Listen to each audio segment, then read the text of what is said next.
Crueldade. A crueldade, do termo latino crudelitate, é a qualidade do que é cruel. Se define como uma resposta emocional de indiferença ou mesmo prazer diante do sofrimento e dor de outros. É considerada como um sinal de distúrbio psicológico pela Associação de Psiquiatria dos Estados Unidos. É observada tanto em crianças como em adultos. É um sinal clínico incluído em nosologia psiquiátrica, estando relacionado a desordens antissociais e de conduta. A propensão à crueldade se associa com a patologia sadomasoquista. Pintura de Francisco de Goya retratando a crueldade ocorrida durante o levantamento de 2 de maio. Crueldade para com os animais. Em 1987, a crueldade para com os animais foi adicionada à lista de critérios diagnósticos para desordem de conduta. CRIPS.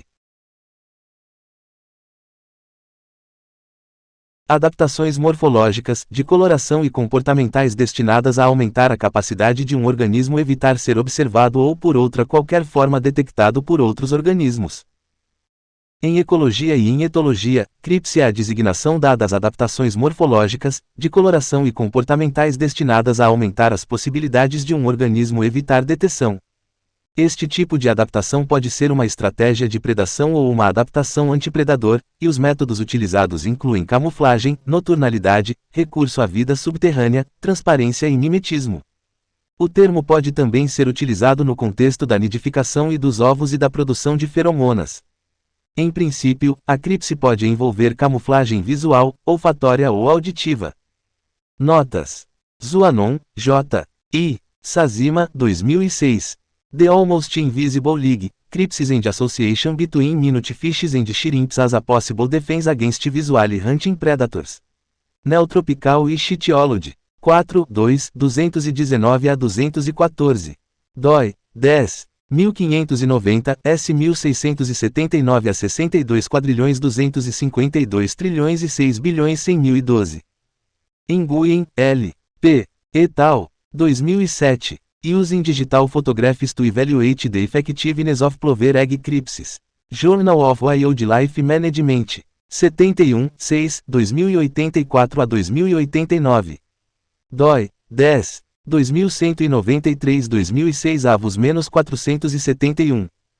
Rafa, K. R. et al. 2007. Can Chemical Communication Be Cryptic? Adaptations by Herbivores to Natural Enemies Exploiting Prey Semiochemistry.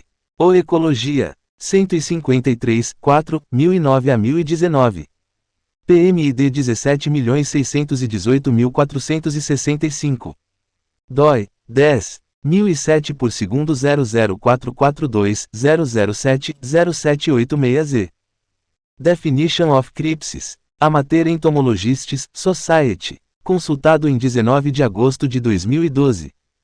Um lagarto da espécie Draco mostrando o efeito da camuflagem, incluindo a imitação do padrão do fundo e comportamento críptico, Bandipur National Park.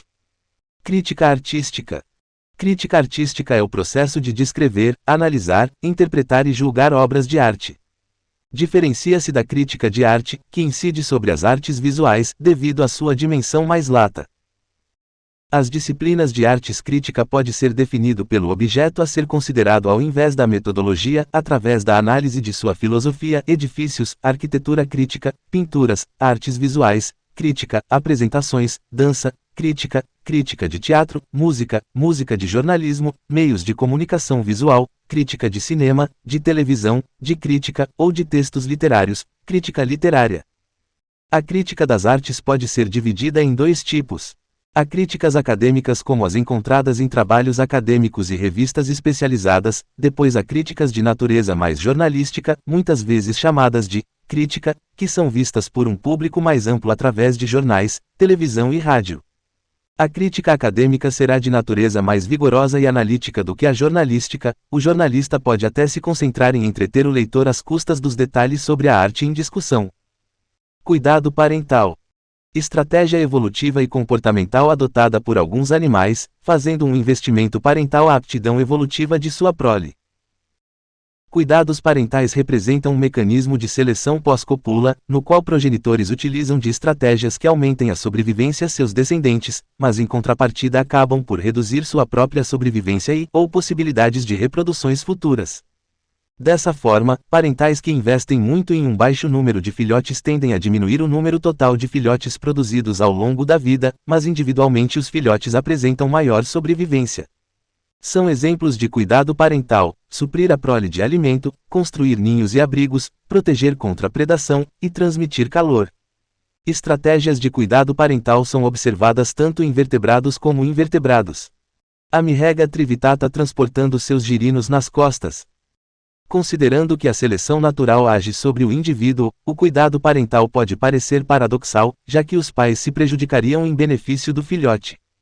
Isto abriria margem para interpretações de seleção em nível de grupo, o que é fortemente rejeitado pelos especialistas. O cuidado parental difere de seleção de grupo pelo grau de relação dos provedores de cuidado parental com a prole. Estratégias de cuidado. Estratégia K. Essa estratégia consiste em poucos filhotes com grande investimento de cuidado parental para cada um, mais presente em animais maiores ou que vivem bastante. Estratégia R. Animais que apresentam essa estratégia ter muitos filhotes em intervalos curtos de tempo. Esse padrão é encontrado em locais onde recursos possuem irregularidade de disponibilidade, uma vez podendo ser escasso e imprevisível, e quando a disponibilidade, ela é abundante. Uma habilidade maior de reprodução gera a possibilidade de aproveitar ao máximo os recursos quando acessíveis. Espécies R possuem gerações mais curtas e que os permitem sincronizar sua prole com a estação que mais vai lhes favorecer. Mamíferos. Em humanos, assim como em outros mamíferos placentários, fêmeas carregam um embrião em desenvolvimento dentro de seus corpos. Tal comportamento apresenta um elevado custo em termos de energia para as mães, mas confere proteção extra para o embrião em desenvolvimento. Mamíferos são um dos táxons com maior número de trabalhos reportando cuidado parental. Ainda que apenas uma pequena parte dos mamíferos apresentam cuidado parental, e uma menor porção se reproduza de forma socialmente monogâmica. Na prática, tal interesse se dá pela proximidade filogenética de humanos Homo sapiens com as demais espécies do táxon. Isso fica evidente pelo elevado número de estudos envolvendo primatas. Leoa, Panthera leo, com seus filhotes. Mamíferos apresentam duas grandes adaptações para o cuidado da prole: a gestação, desenvolvimento do embrião dentro do corpo da mãe, e a produção de leite. Quando machos de mamíferos executam cuidado parental, os custos envolvidos tendem a ser elevados. Machos que cuidam da sua prole tendem a sofrer mudanças na massa corporal e níveis hormonais. Em humanos, a criação de filhos pode representar um dos principais componentes do orçamento familiar. Aves. Indivíduo adulto de sabiá coleira, Turdus albicollis, incubando ovos no ninho. Aves são um dos principais táxons com estudos envolvendo cuidado parental. Neste grupo, grande parte das espécies, aproximadamente 90%, apresentam sistema reprodutivo de monogamia social, onde machos e fêmeas contribuem para o cuidado da prole, contudo trapaças como a realização de fertilização extra-par são observadas em várias ordens. Tal característica faz deste táxon um excelente objeto de estudo de custos e benefícios de investimento em cuidado parental. Estudos indicam que componentes similares do cuidado parental de aves e mamíferos são convergências evolutivas. Em aves, a necessidade de investimento parental requerido pós-eclosão ou nascimento, e tido como base para a separação da estratégia reprodutiva em dois grupos, precocial e altricial. Em alguns grupos de aves, como pombas, Columbidae, flamingos, Phenicopteridae, e alguns pinguins, Sphenicidae, é observado uma característica peculiar no investimento parental para o grupo, o leite de pomba. O leite de pomba, ou crop milk, em inglês, consiste na reunião de elementos secretados pela parede da moela dos parentais diluído em água. Estudos indicam que tal secreção é uma importante fonte de energia e nutrientes, tais como carotenoides, para aves em seus primeiros estágios de vida. Anfíbios. Diversas espécies de anfíbios, como a Hyalinobatrachium yaku e a Rheobatrachus sp. apresentam cuidado parental. Este grupo apresenta uma elevada diversidade de estratégias de cuidado parental, assim como uma elevada diversidade de estratégias reprodutivas. 6 padrões gerais de cuidado parental são reconhecidos para anfíbios, sendo eles: cuidados de ovos, transporte de ovos, cuidado de girinos, transporte de girinos, alimentação de girinos, e gestação interna no oviduto, viviparidade. Répteis. A maior parte dos filhotes de répteis eclodem dos ovos depois de um longo período após os parentais se afastarem dos ovos. Algumas espécies de lagartos e cobras guardam os ovos. Cobras do gênero Pythons incubam seus ovos por um tempo, mas após o nascimento dos filhotes não há maior investimento no cuidado da prole. Dentre os répteis, apenas os crocodilianos e seus relativos tendem a cuidar dos ovos e filhotes. Peixes. Exemplo de cavalo marinho macho gravido. O cuidado parental evoluiu em diversos grupos de peixes.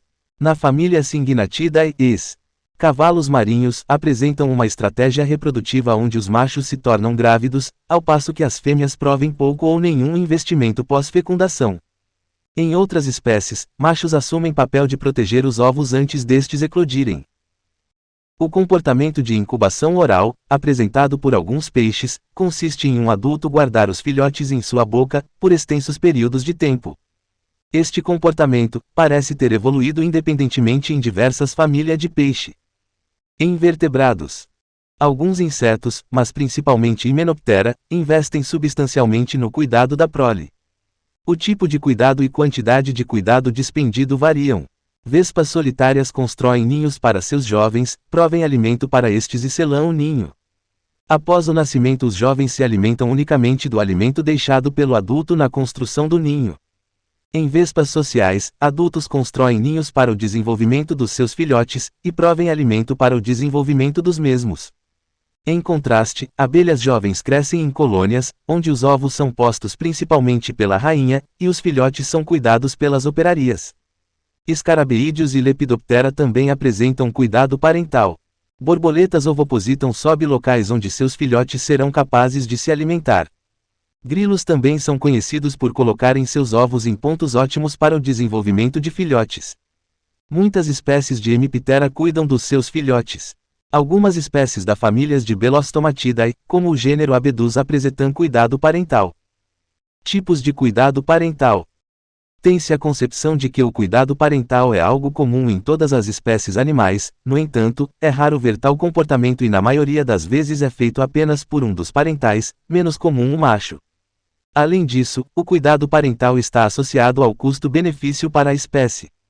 Existem diversas estratégias de cuidado parental, que vão de mínimo, como guarda incidental de ovos em territórios de acasalamento, como o cuidado parental extremo, como quando um dos progenitores oferece-se para a prole como fonte de alimento. Além disso, há também tipos de cuidado parental, em que vai depender de quem irá exercer o comportamento. Esses são: cuidado maternal, é o tipo de mais comum de cuidado parental, em que há dedicação exclusiva no cuidado da ninhada pela fêmea. O cuidado maternal é muito comum em mamíferos. Macho de Belostomatidae, barata d'água, carregando ovos no dorso. Cuidado paternal, é o cuidado da prole exercido pelos machos sem nenhum cuidado feminino. Esse tipo de cuidado é comum em algumas espécies como, por exemplo, os opiliões, baratas d'água, algumas espécies de peixes, entre outros. Observou-se que tal comportamento, quando exercido pelos machos de algumas espécies, eles se tornam mais atrativos para as fêmeas daquela espécie, com isso aumenta a chance de reprodução de tal macho. Cuidado biparental, muito comum em aves, esse tipo de cuidado é quando os dois progenitores se encarregam de cuidar da prole. É importante destacar que, por mais que ambos cuidem da prole, isso não significa que o cuidado seja igualitário. As tarefas podem ser divididas ou algum dos progenitores vai exercer um maior papel no cuidado, dependendo da espécie. Cuidado aloparental. Etimologicamente, a palavra aloparental significa alo, diferente de parental, parente. Aloparentalidade é quando um indivíduo cuida de um filhote que não é seu descendente. Em algumas espécies, normalmente as que vivem em grupos, um indivíduo destina atenção e cuidado a uma prole que não é sua. Esse tipo de cuidado pode ser exercido por tias, irmãos, primos e machos que tomam posse de uma ninhada que era de outro macho. Um exemplo é de suricatos, que enquanto a fêmea alfa está longe do grupo, as outras fêmeas ficam responsáveis por vigiar e proteger os filhotes. Apesar de parecer controverso gastar energia em uma prole que não é sua, a taxa de sucesso nessa estratégia se mostra eficaz, em aranhas da espécie Stegodipus dumicola, uma espécie de aranha social que apresenta aloparentalidade. Filhotes mostraram melhor crescimento quando receberam cuidado tanto da mãe junto de outra fêmea em comparação para aqueles que tiveram apenas cuidado maternal. Em alguns casos de cuidado aloparental, também pode ocorrer pelo nidoparasitismo, ou seja, quando a postura de ovos é feita nos ninhos de outros indivíduos, da mesma ou de outra espécie. Como por exemplo o pássaro cuco ou o peixe cuco, Synodontis multipunctatus. Cuidado parental em humanos.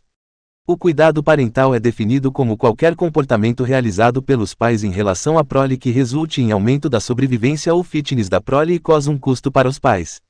O cuidado parental é bastante intenso entre os mamíferos, dessa forma, espera-se que humanos tenham dedicação parental igualmente intensa. Família indígena demonstrando os cuidados aos filhos. Cuidado parental em humanos.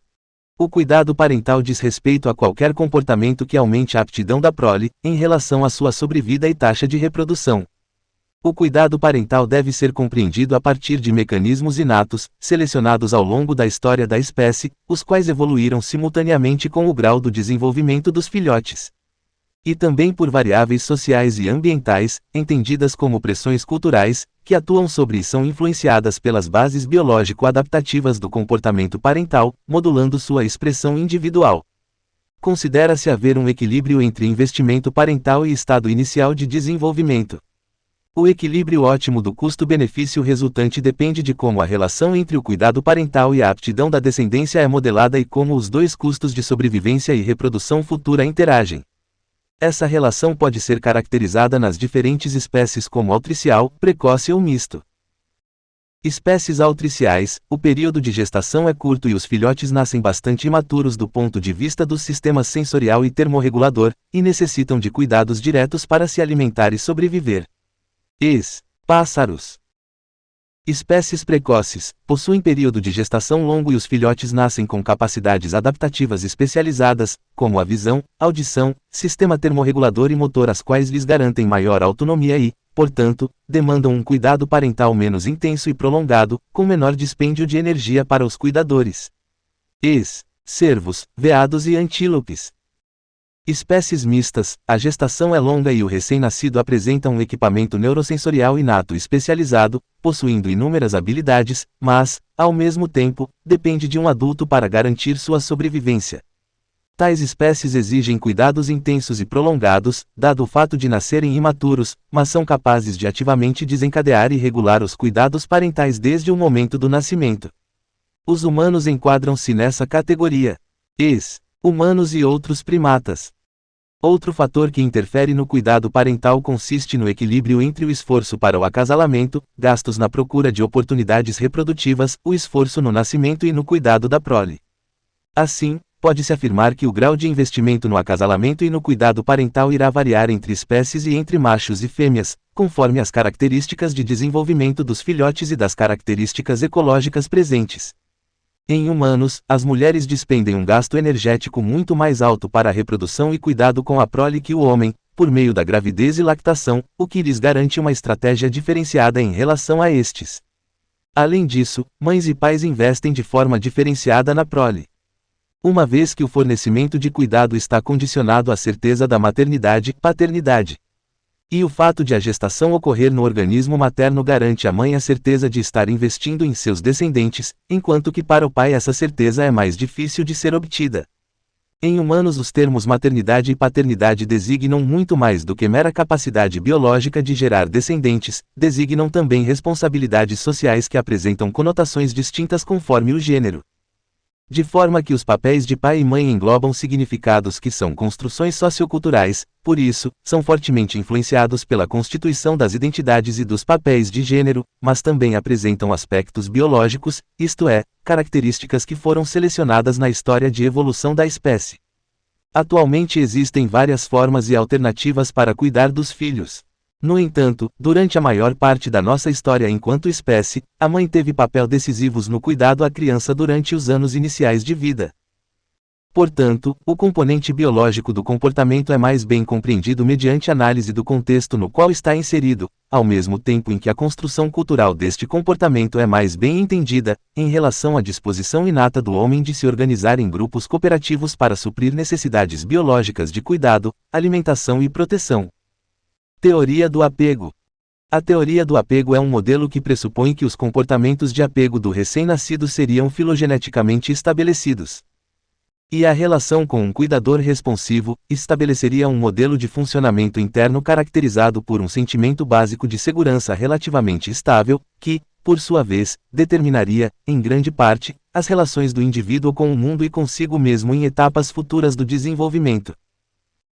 No entanto, alguns autores apontam algumas fragilidades desse modelo, entre elas, o fato de que algumas das características do que se chama sistema de apego, como os comportamentos que resultam em proximidade do cuidador, tenham valor de sobrevivência, não significa que esses comportamentos não possam sofrer influências de determinantes ligados ao desenvolvimento e ao ambiente, e, estímulos sociais gerados pelo comportamento dos pais e do bebê têm diferentes funções, e eliciadora, estabelecedora, motivadora, reforçadora e discriminativa. Assim, o modelo teórico do apego parece reduzir a complexidade de tais funções. Cuidado maternal em humanos. A amamentação faz parte do processo de construção de um vínculo afetivo forte entre mãe e filho. A ligação entre mãe e filho pode ser facilmente explicada pelos processos básicos envolvidos na maternidade, como as fortes estimulações ligadas à gestação, ao parto e à amamentação, que seriam desencadeantes de uma série de respostas comportamentais, contribuindo para a formação de um vínculo positivo. Além disso, sabe-se que o recém-nascido possui características que facilitam esta relação, principalmente pela amamentação, em que há um contato direto com a mãe por meio do olhar, vocalização, toque e o calor do corpo. Apesar da presença do pai nas famílias, as mães se caracterizam como as principais cuidadoras e, consequentemente, a primeira figura de apego durante o primeiro ano de vida do lactente. Segundo a literatura, tal fato encontra respaldo na explicação da história filogenética da espécie, uma vez que o ser humano é um mamífero e o aleitamento materno é um dos responsáveis pela dependência do bebê em relação à figura materna. O cuidado maternal, em termos de alimentação, proteção, educação e afeto, é um dos principais determinantes da sobrevivência infantil em seres humanos e certamente evoluiu juntamente com a sobrevivência infantil durante a evolução humana. A influência do cuidado materno na história da vida humana pode ser captada pelo conhecimento empírico da sobrevivência materna para assegurar a sobrevivência da criança da infância até a maturidade. Culpa.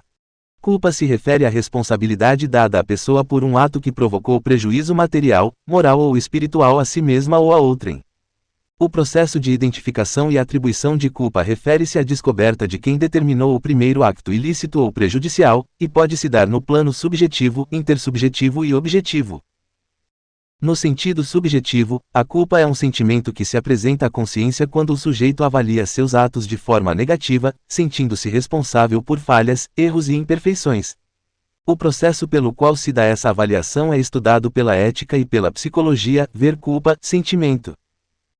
No sentido objetivo, ou intersubjetivo, a culpa é um atributo que um grupo aplica a um indivíduo, ao avaliar os seus atos, quando esses atos resultaram em prejuízo a outros ou a todos. O processo pelo qual se atribui a culpa a um indivíduo é discutido pela ética, pela sociologia e pelo direito. Sentido objetivo. Em direito, assim como o dolo, a culpa é um dos elementos da conduta humana que compõe o fato típico. Caracteriza-se pela violação ou inobservância de uma regra, que produz dano aos direitos de outros, por negligência, imprudência ou imperícia, ou seja, em razão da falta de cuidado objetivo, sendo, portanto, um erro não proposital. Diferencia-se do dolo. Neste, o agente tem a intenção de praticar o fato e produzir determinado resultado, existe a má-fé. A culpa incide sobre a possibilidade do sujeito se motivar pelo ordenamento jurídico. Observações. Quem nasceu no dia 23 de janeiro é o culpado por todas as coisas. Exemplo, Maria Joana. Culpa, sentimento. O sentimento de culpa é o sofrimento obtido após reavaliação de um comportamento passado tido como reprovável por si mesmo. A base deste sentimento, do ponto de vista psicanalítico, é a frustração causada pela distância entre o que não fomos e a imagem criada pelo superego daquilo que achamos que deveríamos ter sido. Há também outra definição para sentimento de culpa: quando se viola a consciência moral pessoal, ou seja, quando pecamos e erramos, surge o sentimento de culpa. Para a psicologia humanista e existencial, especialmente a da linha rogeriana, a culpa é um sentimento como outro qualquer e que pode ser trabalhado terapeuticamente ao se abordar este sentimento com aquele que sofre. Para esta linha de psicologia, um sentimento como esse, quando chega a ser considerado um obstáculo por aquele que o sente, é resultado de um inadequado crescimento pessoal, mas não é considerado uma psicopatologia. Para os rogerianos, todas as pessoas têm uma tendência à atualização que se dirige para a plena autorrealização. Sendo assim, o sentimento de culpa pode ser apenas limitação momentânea no processo de autorrealização. É bastante concebível que tampouco o sentimento de culpa produzido pela civilização seja percebido como tal, e em grande parte permaneça inconsciente, ou apareça como uma espécie de mal-estar, uma insatisfação, para a qual as pessoas buscam outras motivações. As religiões, pelo menos, nunca desprezaram o papel desempenhado na civilização pelo sentimento de culpa. O sentimento de culpa, a severidade do superego, é, portanto, o mesmo que a severidade da consciência. É a percepção que o ego tem de estar sendo vigiado dessa maneira, a avaliação da tensão entre os seus próprios esforços e as exigências do superego. É o ponto-chave do texto, Mal-estar na civilização, de Sigmund Freud. Sentido religioso. O sentido religioso de culpa, pelo qual um ato da pessoa recebe uma avaliação negativa da divindade, por consistir na transgressão de um tabu ou de uma norma religiosa. A sanção religiosa é um ato social, e pode corresponder a repreensão e pena objetivas. De outra parte, a culpa religiosa compreende também um estado psicológico, existencial e subjetivo, que propõe a busca de expiação de faltas ante o sagrado como parte da própria experiência religiosa. O termo pecado está geralmente ligado à culpa, no sentido religioso, sendo a culpa consequência do pecado cometido e arrependido por quem o cometeu. Por outro lado, a religião, principalmente o cristianismo, trata a culpa como um sentimento necessário ao arrependimento e à melhoria pessoal do infrator, pois o mesmo alcança a mudança apenas se reconhecer como inadequado o ato cometido. Conforme II Coríntios capítulo 7 verso 10, a culpa ou tristeza leva ao arrependimento para a salvação daquele que está amparado por Deus, ao contrário do indivíduo, que sem este amparo, tem a culpa ou tristeza proveniente do mundo que o leva para a morte. A consequência da culpa poderá ser a mudança pessoal amparada por Deus que livra-nos do pecado e das dores, ou a autopunição consciente ou inconsciente daquele que carrega consigo sozinho toda a sua culpa. Culpabilização da vítima. Culpabilização da vítima, em inglês, victim blaming, é o ato de desvalorizar uma vítima de crime, considerando-a responsável pelo acontecido. Além disso, também pode ser definida como o ato de justificar uma desigualdade encontrando defeitos em suas vítimas. O termo foi cunhado pelo psicólogo William Ryan em seu livro Blaming the Victim, de 1971, que abordou a questão das minorias étnicas dos Estados Unidos. O estudo da vitimologia procura mitigar a percepção das vítimas como responsáveis. Há uma maior tendência em culpar as vítimas de estupro do que as vítimas de assalto nos casos em que vítimas e agressores conhecem um ao outro. História. O termo foi inicialmente apresentado no livro Blaming the Victim de Ryan como uma construção social relacionada à culpa dada pela classe média norte-americana aos pobres por sua própria pobreza. O termo tem sido usado notadamente em vítimas de estupro. Embora Ryan popularizou a expressão, o fenômeno de culpar a vítima está bem estabelecida na psicologia humana e na história. Por exemplo, há uma abundância de exemplos no Antigo Testamento em que as tragédias e catástrofes são justificados e culpam as vítimas por suas faltas como pecadores. Em 1947, Fyodor W. Adorno definiu o que viria a ser chamado de culpar a vítima como uma das características mais sinistras do caráter fascista. Pouco tempo depois, Adorno e outros 3 professores da Universidade da Califórnia em Berkeley formularam a influente e altamente debatida escala F, ou escala de fascismo, F-Scale, publicada no A Personalidade Autoritária, 1950, que incluía, entre os traços fascista da escala, desprezo por tudo que é discriminado ou fraco. Uma expressão típica de culpabilização da vítima é o pedir por isso. Por exemplo, ela estava pedindo por isso, dito de uma vítima de violência ou agressão sexual. Este pensamento foi mais tarde aperfeiçoado e divulgado pelo canadense Bob Altemeyer em 1981. Opiniões contrárias. O criminologista Menachem Amir, aluno de Marvin Wolfgang, concluiu entre 1960 e 1968 uma análise polêmica sobre o crime de estupro, listando fatores que colaborariam para o ato criminoso, aplicando então o conceito de precipitação pela vítima. A análise identificou situações em que a vítima inicialmente consente no ato sexual, se arrependendo em seguida ou ainda, não sendo capaz de resistir às investidas do agressor. Assim como Wolfgang, o consumo de álcool pela vítima era um dos principais fatores, potencializados pelo consumo também do agressor. Outros fatores seriam o comportamento sedutor da vítima, uso de roupas provocantes, linguajar insidioso, ter má reputação e estar no local e hora errados. Além desses fatores, algumas vítimas teriam a necessidade inconsciente de serem controladas por sexo violento. O estudo recebeu fortes críticas por parte de acadêmicos, pesquisadores, feministas, defensores dos direitos das mulheres e vítimas, além de ativistas. Incidentes.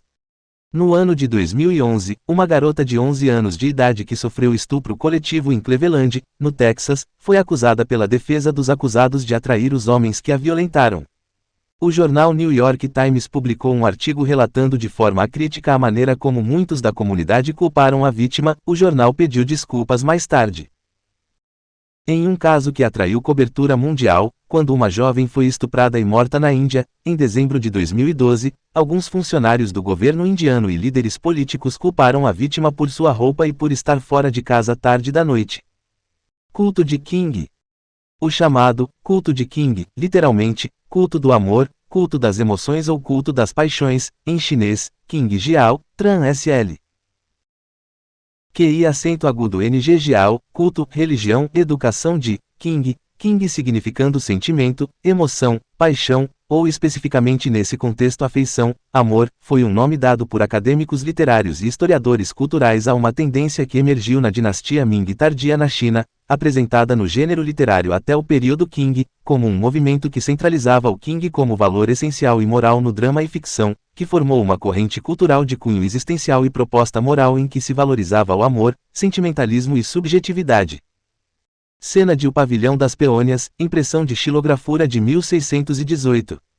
Figuras de árvores com raízes e ramos entrelaçados, além de pares de pássaros, também podem representar a natureza eterna do Qing. Esse ensino foi comparado como tendo semelhanças ao romantismo europeu e, na China do final do século XVI, ele impulsionou sentimentos individualistas e espontâneos, de valorização da amizade acima de laços familiares, como alternativa às convenções confucionistas de então, além de celebrar o conceito de companheirismo no casamento, precedido por relacionamentos amorosos de intelectualidade, beleza e relações de almas gêmeas, românticas. História. A palavra Qing para os chineses é polissêmica, ambígua e geral, pois denotou os mais variados afetos, desde a tristeza e raiva, até a alegria e ao amor, e mesmo as relações de tensão entre eles e seus conjuntos.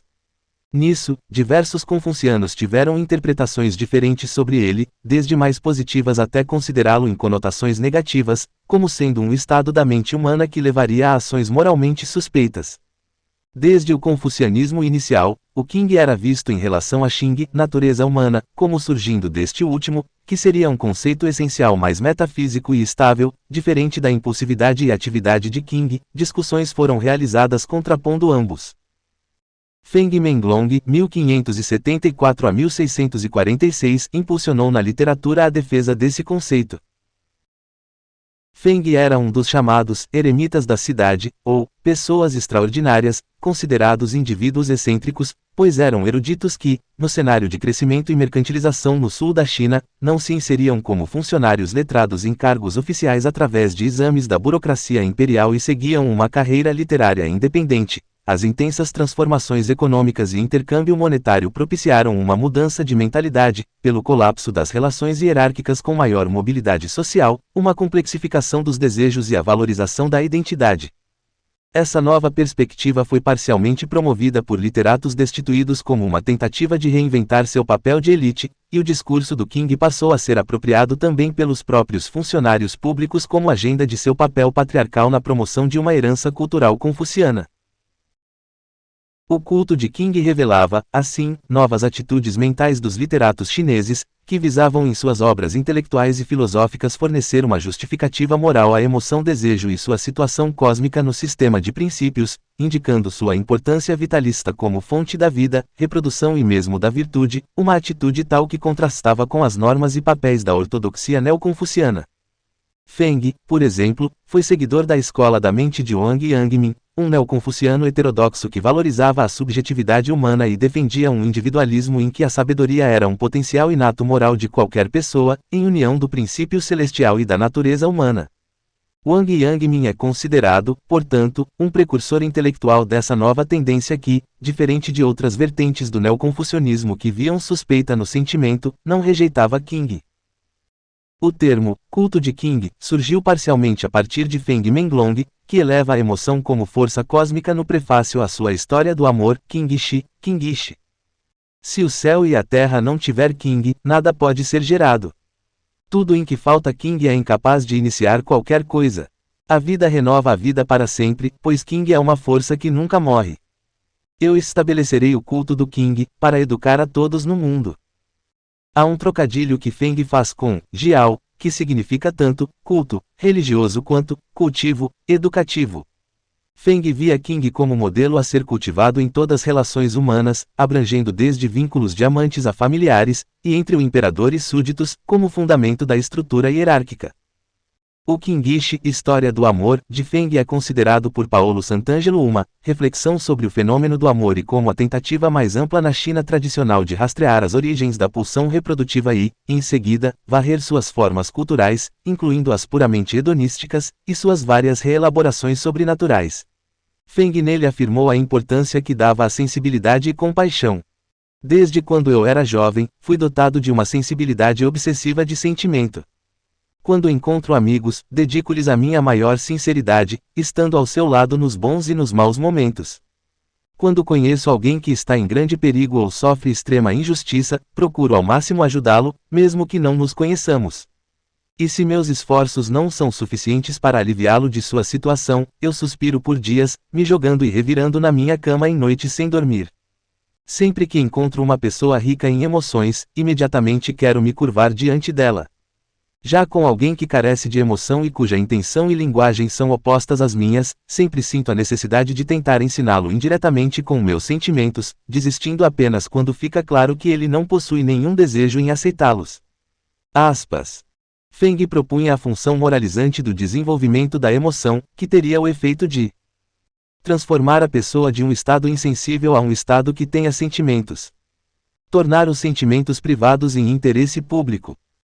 Qing tornou-se, nesse contexto, um conceito central na filosofia do período Ming tardio e um dos mais importantes temas propostos na literatura da época como norma de como a vida deveria ser vivida idealmente.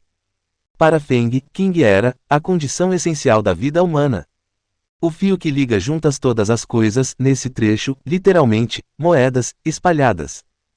Intenciono estabelecer uma escola de Qing e um vassalo se colocará em frente ao seu senhor com Qing. Pode-se então deduzir as relações de todos os vários fenômenos a partir deste único ponto de vista. A miríade de coisas são como moedas espalhadas, Qing é a corda que liga todas elas juntas. Quando as outrora espalhadas moedas são afinal enlaçadas, mesmo aqueles em extremidades opostas do mundo podem se tornar de uma família. Aspas. Na tendência do culto de Qing, o termo adquiriu uma conotação de sensibilidade estética que é exteriorizada em emoções, como no encantamento com coisas do mundo. No mesmo período Ming-Qing, vinculou-se também ao conceito de Kai, o talento poético, como visto também no gênero Kaise Jiaren, jovem erudito bela mulher.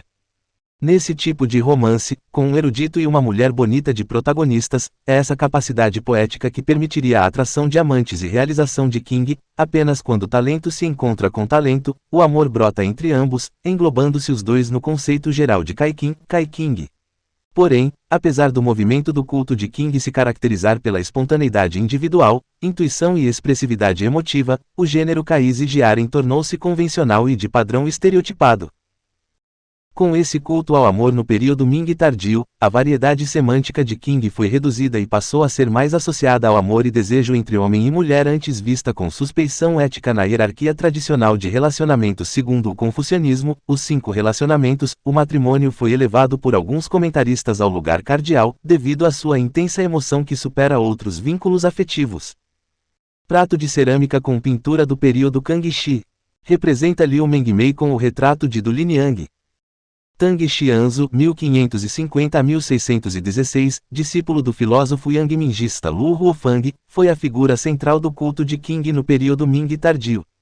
Em seu pavilhão de peônias considerava a natureza transbordante de King contrária à razão e ordem, Li, o princípio ou rito, chegando a desafiar esta última: o que não existe em razão, existe em King.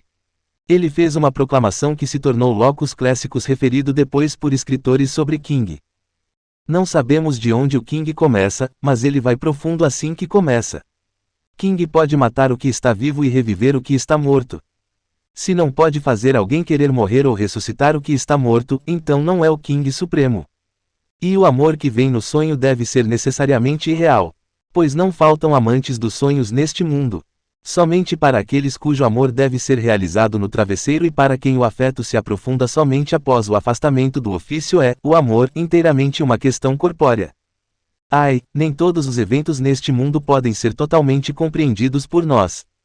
Não sou um homem de pleno entendimento que pode explicar tudo em termos de razão, princípio, Li.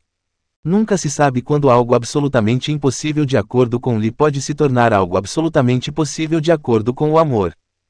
O escritor Zhang Kei, inspirado por Tang Xianzu, afirmou: o homem é por natureza rico em King, um homem sem King não é um ser humano, sem nem mencionar que seja um homem supremo.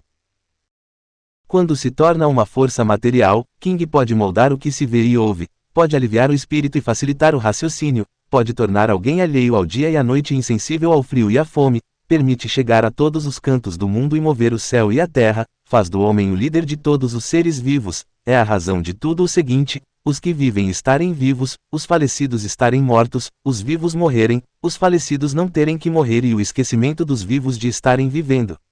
Sua presença e poder podem ser sentidos em todos os lugares.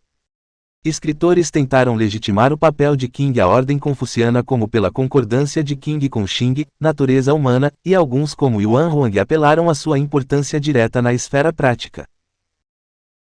Se King estiver conectado, as pessoas viverão em perfeita harmonia. Se King motivar alguém a ir, a pessoa viajará 1000 milhas como se estivesse sob ordem estrita. Se King compelir alguém a morrer, passará por todos os tipos de perigos como se a morte nada significasse. Se King fizer alguém se sentir envergonhado, ele recusará o suborno e não será tentado a pegar as coisas na rua, mesmo quando solicitado por outros.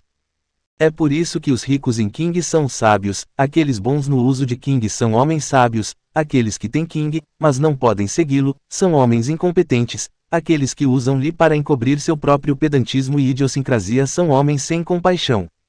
Aqueles que realmente entendem Li não devem usar Li para se separar das pessoas. Aspas. Houve fortes repercussões do culto de King até o século XVIII, como no romance O Sonho da Câmara Vermelha, em que no prelúdio em meio à Terra da Ilusão, há a passagem: quando o mundo do caos surgiu pela primeira vez. Diga-me, como o amor começou. O vento e o luar primeiro que o amor compôs. Aspas.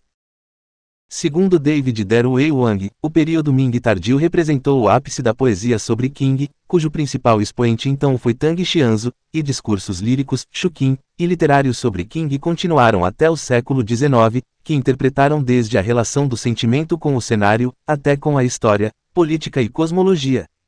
Se no primeiro momento de desenvolvimento do culto de King os escritores realçaram a tensão entre King e Li, houve um movimento de acomodação entre ambos, e no período inicial King a dicotomia comumente apresentada mudou, Xing era pareado com King no lugar de Li. Segundo Martin W. Huang, por volta do século XVIII o King estava consideravelmente domado. O grau de radicalidade desse fenômeno cultural é questionável, mas intérpretes consideraram-no uma ideologia cultural alternativa, e até mesmo, um movimento contracultural, em relação ao ritualismo ortodoxo confuciano. Houve de fato uma reavaliação das paixões em relação aos princípios, tomando-se em consideração a díade confuciana egoísmo-universalismo, Qigong, e o cuidado de distinguir o excesso. O movimento caracterizou-se em que, posicionando a centralidade das emoções, o poder do amor e da beleza, e celebrando a universalidade dos sentimentos e desejos, o culto do King abriu caminho para visões antropológicas alternativas que não antagonizaram as relações cardeais, mas conduziram a uma nova maneira de vivê-las. Segundo Paolo Santangelo, o idealismo e fervor do culto de King não exaltava as paixões como valor absoluto, à medida em que ele era empregado de forma realista à ordem social e ao casamento. Sua consideração, ao mesmo tempo que transcende a ética imperial e burocrática e apontava para a existência de desejos e necessidades naturais individuais, não era revolucionária, mas sim seria nos discursos chineses que davam atenção à relação entre matéria e espírito estreita, levando em conta agora a esfera afetiva espontânea dos sujeitos, emancipava do rigorismo e dos papéis tradicionais de gênero, mas buscava harmonizar seus aspectos sociais. Assim, não se encontrava a proposta do amor livre, e em raros casos era exaltado o amor pelo seu próprio bem apenas. Apesar da inovação desse movimento romântico, não havia supremacia de King com exclusão de todos outros valores morais, como no finamor transgressivo da Idade Média Europeia. Pelo contrário, o King serviu para comunicar valores sociais e sentimentos genuínos eram validados desde que de acordo com tal. Assim, o exemplo incomum da obra Bian E.R. Chai, assinada pelo autor, mestre do coração Lua do Lago Oeste Bêbado, que retrata o amor homossexual, no entanto não rompe com a ordem familiar e social, ela faz referência também ao conceito de King propagado por Tang Xianzu. O lugar onde o King está mais concentrado é precisamente entre pessoas como nós. O que fizemos hoje está errado se for julgado de acordo com Li, no entanto, se julgado pela lógica de King, é possível que um homem se torne uma mulher, ou para uma mulher se tornar um homem, ou que os vivos moram, ou para os mortos voltarem à vida. Como eu disse antes, o mar pode secar e as rochas podem sofrer erosão. É apenas King, no entanto, que nunca perecerá, pois não é limitado pela lógica de Li. Aspas. O culto de King reapropriou-se de elementos poéticos e histórias de tradições literárias anteriores, porém elaborando-as. Diferente do drama teatral da dinastia Yuan, por exemplo, que centrava o amor obsessivo como tendo realização máxima necessariamente na consumação carnal e cujo erotismo não se aproximava de amor platônico e cortês medieval europeu, o romantismo Ming King distinguia sentimento e sexualidade física. Os escritores que falaram sobre King se empenharam em canalizá-lo à moralidade confuciana e distingui-lo da luxúria, minimizando sua dimensão sexual. Enfatizavam, assim, a pureza de King e evitavam o caráter transgressivo, amenizando a subversão representada na literatura em períodos anteriores. Fundamentos. Além da escola da mente, principalmente a escola Taizhou de pensamento, fundada por Wang Zhen, discípulo de Wang Yangmin, desempenhou forte impacto sobre o culto de King, fornecendo à sua literatura as raízes intelectuais. Ela incluiu outros expoentes como Yan Jun, Lu Hufang, Rixinin e Li Zi, e eles formularam considerações individualistas, relacionadas porém à organização social, à medida que a consideração do self e de seus desejos é necessária, e tomaram o King como fonte da moralidade e o melhor modelo para a formação das relações humanas. Nesse âmbito, uma culminância da elaboração dessa nova mentalidade antropológica foi a reformulação filosófica vista em Li Zi, que apesar de pouco falar sobre o conceito de King, defendia a autenticidade e reabilitou as paixões e desejos. Ele chegou a escrever: marido e mulher constituem o início da vida humana. Só depois de haver uma relação marido-mulher pode haver uma relação pai-filho. Pode haver uma distinção entre um superior e um subordinado. Seja a relação entre marido e mulher adequada, então todas as relações entre as miríades de coisas vivas e coisas não vivas também serão adequadas. Assim, é evidente que marido e mulher é realmente o começo de todas as coisas. Aspas. O culto de King foi assim fundamentado em discursos religiosos do neoconfucianismo e budismo, como o de Xinshui, mente e coração. O próprio Wang Yangmin adotou terminologia budista, bem como teve contato frequente e amizade com figuras budistas, assim como Li Zi e Tang Yangmin. Outra influência foi também a escola de crítica literária Gongan, que, em reação à forma dos arcaístas, propunha a genuinidade e sentimentalismo individual para a poesia inspirada, como no manifesto de Yuan Hongdao. Culto às celebridades. Culto às celebridades é o interesse amplo em indivíduos muito famosos, as assim chamadas celebridades, que se tornou um importante fenômeno social na cultura popular ocidental do final do século XX, comportamento de tal modo extremado que se assemelha, sob a ótica psicossociopolítica, à ideia originária de culto, de natureza apenas devotada a divindades, o que justifica o uso do significante culto. Celebritarianismo. Muitas vezes já se propôs o uso do termo celebritarianismo para significar o culto às celebridades, como aqui descrito. Todavia, deve ficar claro que, tanto sob o báculo da Academia Brasileira de Letras, como o da Academia de Ciências de Lisboa, tal proposto neologismo ainda não encontra guarida, o que define a sua não inclusão como elemento lexical válido no atual cenário linguístico lusófono. O fato de outras culturas e idiomas já haverem feito semelhante inclusão não tem o condão de transferência necessária para o léxico português, embora, dado o dinamismo intrínseco ao fenômeno linguístico em todas as culturas, nada impeça esse acontecimento em tempo futuro. Conceitos. Celebridades, como aqui entendidas, algumas vezes são identificadas com ídolos. Essa identificação sumária, contudo, como se fossem a mesma ideia, não é exatamente correta. Uma diferença imediata pode ser estabelecida na gradação da conexão que se verifica entre sujeito ativo do culto, o a, admirador, a, cultuador, a, e o correspondente sujeito passivo ou objeto do culto, o a, admirado, a, cultuado, a. Vários estudos têm apresentado metodologia e tratamento estatisticamente parametrizado a respeito desse fenômeno, com vistas a lhe conhecer melhor a feição psicossociopolítica, como se descreve mais adiante. Assim tratados os conceitos, fica possível qualificar e quantificar ídolo como uma figura alvo de culto ou veneração em grau maior que celebridade. Evidentemente, pode-se arguir que a fronteira entre ambos os estados, figuras é tênue, uma pessoa ora qualificada como celebridade pode vir a galgar o patamar de ídolo. O inverso também é possível. Resenha.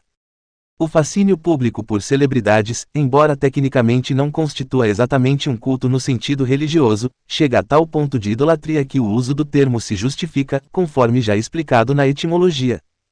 Com efeito, pesquisas realizadas apontam que 1% das pessoas exibem comportamento obsessivo pela vida das celebridades, 10% interessam-se pelo seu dia a dia a ponto de apresentar sinais de neurose e de mudança de temperamento e 14% fazem algum esforço especial para se manter informados sobre seus ídolos. O culto às celebridades não surgiu no século XX, mas foi a partir dele que estabeleceu uma relação íntima com toda uma indústria ligada a revistas, jornais e programas de televisão. As ditas celebridades, sempre pessoas famosas, envolvem-se por forte publicidade nestes meios. A razão pela qual uma pessoa se torna famosa e, então, uma celebridade, é uma questão menor, pois a fama pode se manter por si só. Com a valorização da fama, surgiu o hábito de se transformar o nome de pessoas conhecidas em marcas registradas, esse é o caso de Jamie Oliver, Tequenho Itoki e Van Morrison, Dior, etc. O objetivo dessas pessoas é resguardar o direito de uso de seus nomes. Embora este culto seja fortemente polêmico, alguns acreditam que tem um lado positivo, como o de difundir a prática de esportes quando as pessoas imitam o exemplo de grandes atletas ao mesmo tempo podem ser prejudiciais como seguir ideias e propósitos que caminham rumo à autodestruição ou uso de substâncias e hábitos ilícitos. Tipologia. Celebridades e, semelhantemente, ídolos, podem ocorrer em praticamente qualquer área de atuação humana, artes e suas subdivisões, ciências e suas subdivisões, desportos e suas subdivisões, moda e suas escolas e subdivisões, etc. Também se podem classificá-las quanto aos aspectos época, cultura, local. Assim, podem-se apresentar listas já classificadas por atributo, aqui com o significado de algum dos aspectos citados. Para conhecer celebridades classificadas segundo vários critérios, ver celebridades e as listas específicas lá contidas. Famoso por ser famoso. Famoso por ser famoso é um termo pejorativo para alguém que atinge o status de celebridade sem motivo particularmente identificável, em oposição à fama com base em conquistas, habilidades ou talentos, e parece gerar sua própria fama, ou alguém que consegue fama através de uma família ou associação de relacionamento com uma celebridade relevante. O termo é muitas vezes aplicado a participantes de reality shows. Nos Estados Unidos, as socialites Paris Hilton e Kim Kardashian são exemplos de pessoas famosas por serem famosas. Cultura do medo. Cultura do medo, ou clima de medo, é o conceito de que as pessoas podem incitar o medo no público em geral para alcançar objetivos políticos ou no local de trabalho por meio de vieses emocionais. Foi desenvolvido como um quadro sociológico por Frank Furedi e foi mais recentemente popularizado pelo sociólogo americano Barry Glasner. Na política, o líder nazi Hermann Göring explica como as pessoas podem ser tornadas receosas e apoiar uma guerra que de outra forma se oporiam. O povo não quer guerra, mas podem sempre serem levados ao comando dos líderes. Isto é fácil. Basta dizer-lhes que estão a ser atacados, e denunciar os pacifistas por falta de patriotismo e por expor o país ao perigo. Funciona da mesma forma em todos os países. No seu livro Estado e Oposição no Brasil Militar, Maria Helena Moreira Alves constata que uma cultura do medo foi implantada como parte da repressão política desde 1964. Ela usou o termo para descrever os métodos implementados pelo aparato de segurança nacional do Brasil no seu esforço para equiparar a participação política ao risco de prisão e tortura. Cassação é um desses mecanismos usados para punir os militares, declarando-os legalmente mortos. Isso aumentou o potencial de controlo político por meio da intensificação da cultura do medo como um impedimento à oposição. Alves encontrou as mudanças da Lei de Segurança Nacional de 1969, como início do uso da exploração econômica, repressão física, controlo político e censura estrita, para estabelecer uma cultura do medo no Brasil. Os três componentes psicológicos da cultura do medo incluíam o silêncio por meio da censura, a sensação de isolamento e uma crença generalizada de que todos os canais de oposição estavam fechados. Um sentimento de completa desesperança prevaleceu, junto com a retirada da atividade da oposição. O ex-assessor de Segurança Nacional do ZEUA Zbigniew Brzezinski argumenta que o uso do termo guerra ao terror pretendia gerar uma cultura do medo deliberadamente porque obscurece a razão, intensifica as emoções e torna mais fácil para os políticos demagógicos mobilizar o público em nome das políticas que eles querem seguir. Frank Furedi, ex-professor de Sociologia e escritor da revista Spiked, diz que a cultura atual do medo não começou com o colapso do World Trade Center. Muito antes de 11 de setembro, argumenta ele, o pânico público era generalizado, em tudo, desde culturas transgênicas a telemóveis, do aquecimento global à febre aftosa. Assim como Durodie, Furedi argumenta que percepções de risco, ideias sobre segurança e controvérsias sobre saúde, meio ambiente e tecnologia têm pouco a ver com ciência ou evidências empíricas. Em vez disso, eles são moldados por suposições culturais sobre a vulnerabilidade humana. Furedi diz que precisamos de uma discussão adulta sobre o nosso mundo pós-11 de setembro, com base numa avaliação fundamentada de todas as evidências disponíveis, e não em medos irracionais para o futuro. Os acadêmicos britânicos Gabe Mitten e Sandra Walcott argumentam que após os ataques terroristas em Nova York, Pentágono, Madrid e Londres, as agências governamentais desenvolveram um discurso de novo terrorismo, em um clima cultural de medo e incerteza.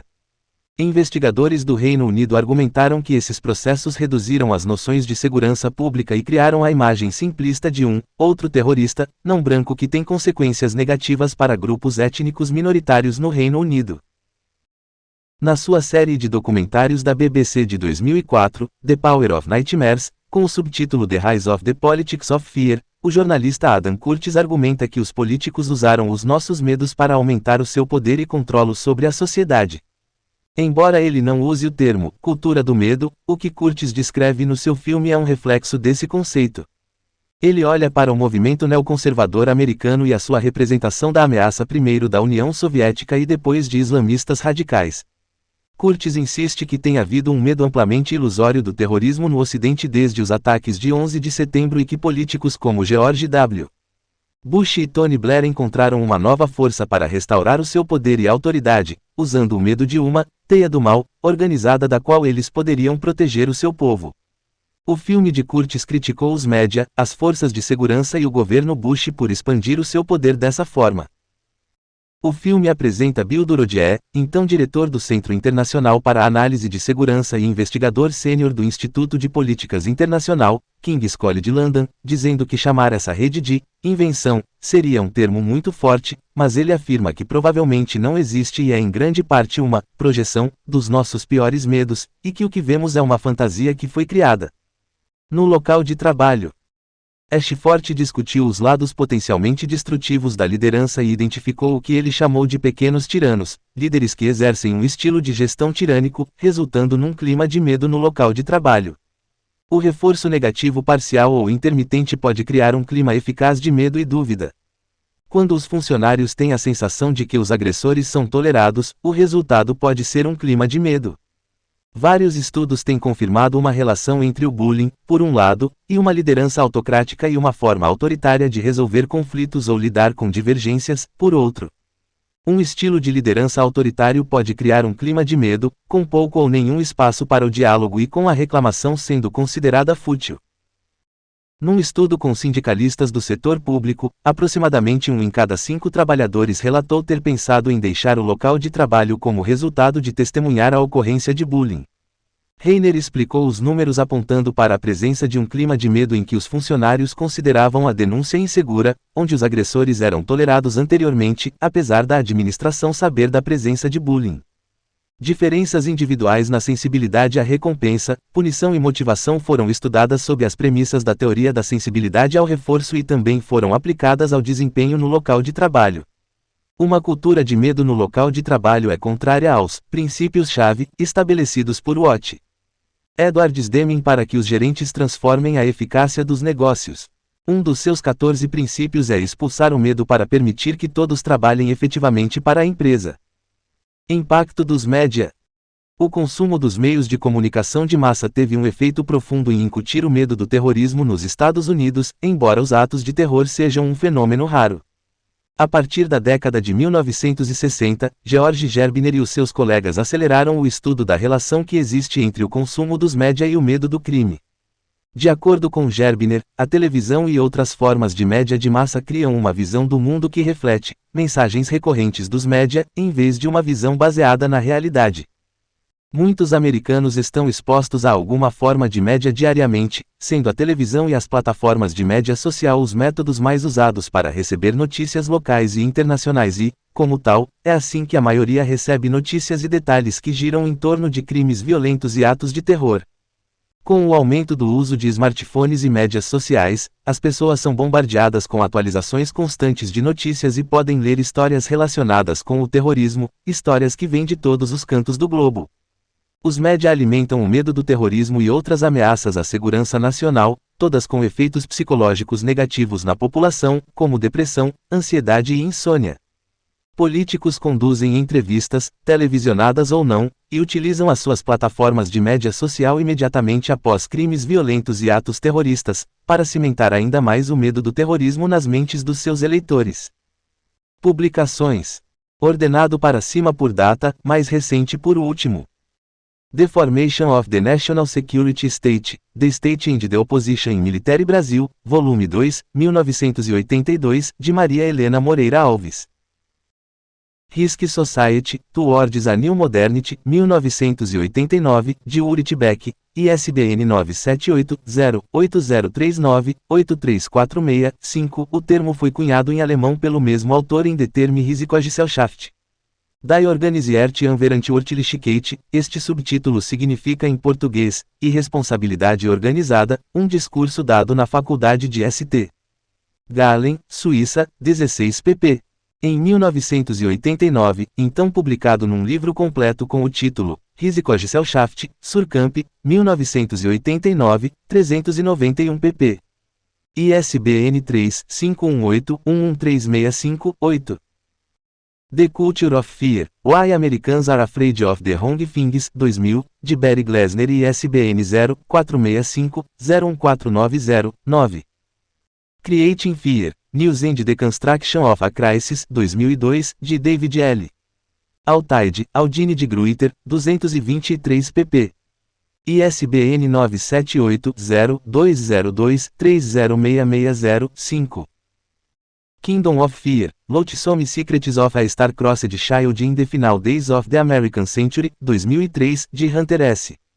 Thompson, Simon e Schuster, ISBN 0-684-87324-9. The Climate of Fear, 2004, de Volsoinka, BBC Riff Lectures 2004, London, Profile Books, 155 pp. ISBN 1-86197-783-2. State of Fear, 2004, Michael Crichton, ISBN 0-06-621413-0. Culture of Fear, Risk-Taking and the Morality of Low Expectation, 1997, de Frank Furedi, ISBN 0-8264-76163-3. Politics of Fear, Beyond Left and Right, 2005, de Frank Furedi, ISBN 0-8264-87289-9.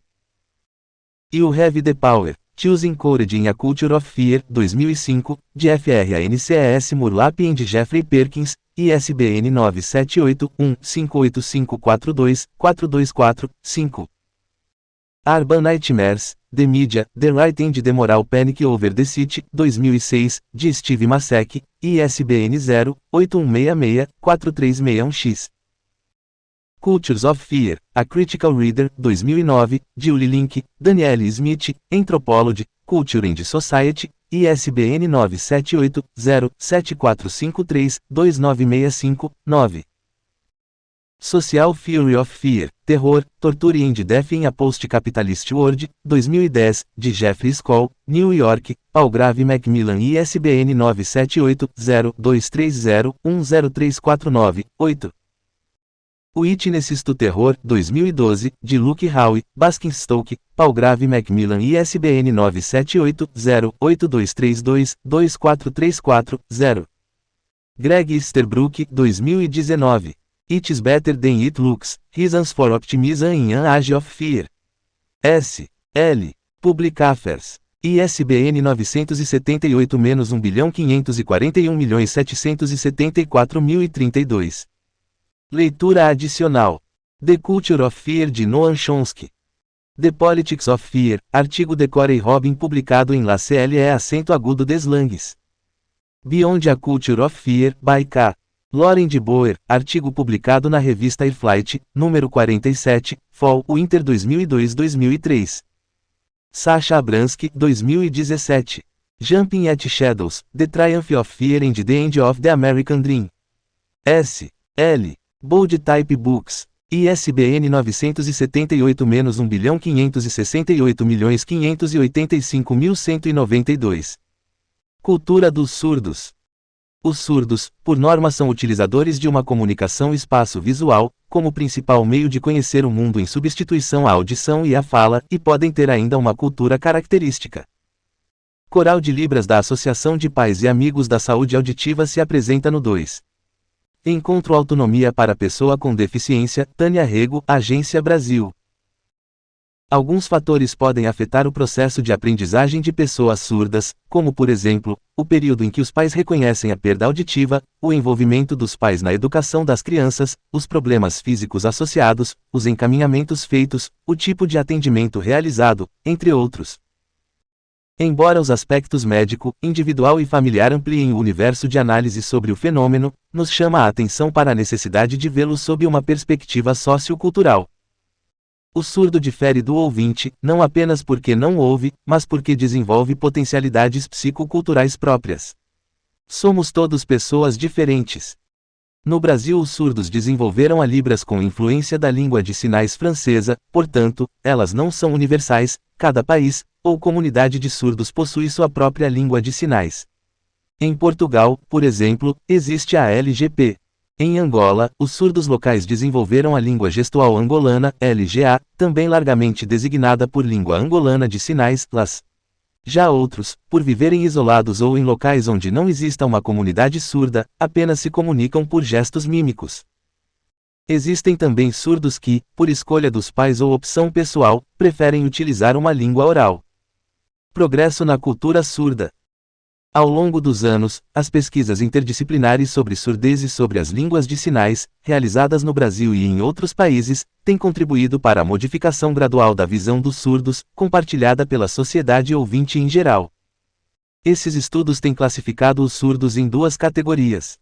Os portadores de surdez patológica, normalmente adquirida em idade adulta.